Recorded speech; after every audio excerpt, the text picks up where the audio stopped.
Tell me about what happened this morning. A topless woman jumps over the barricade. I mean, people are thinking if she'd been armed, it could have been dangerous.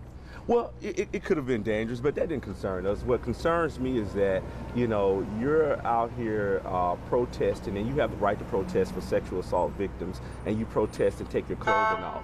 What kind of message does that send? So I think she didn't solve anything for herself or for the cause that they're out here marching for or protesting about.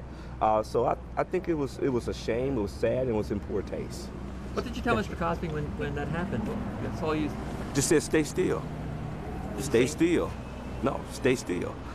Stay still. We don't know what could happen. We don't know, you know, in this day and time, we don't know if a person can have a weapon on them. So, but the officers of Montgomery County did a fantastic job of taking action and taking that person down. Andrew, any kind of security increases that you guys are calling for?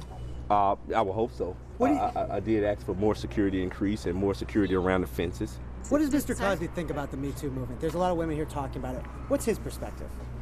We don't have a perspective. They have the right to have whatever movement they want, and that's their choice. Sir, can you tell us a bit about the mindset of Mr. Cosby seeing this woman? Did that affect him at all? He can't see, so it didn't affect him at all. Did he know her, or did they have any... He cannot see. He doesn't know her. I don't know her. It was our first encounter. It just happens. She decided to try to become a social media sensation overnight. Hey, maybe it worked or maybe it didn't work, but it didn't help to move it. Thank you. Andrew, what are your hopes for the... Even if women are now believed more than they were in the court of public opinion, that may or may not translate into a court of law. And we don't know. This is the first high-profile criminal case since the Me Too movement, where there are a number of accusers against one high-profile, rich, powerful, famous celebrity. And so we'll have to see. I have often said, how many women does it take before one woman is believed against the denial of a rich, powerful, famous man? I think we're going to find out at this trial. What are your thoughts on the strength or weakness of this prosecution case in the retrial?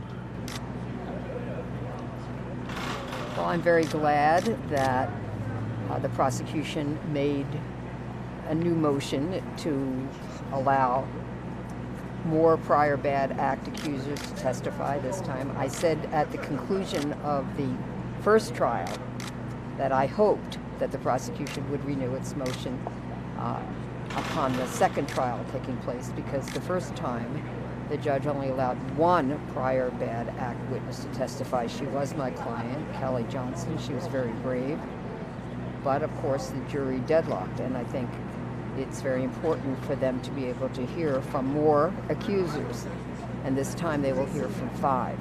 I represent 3 of the 5.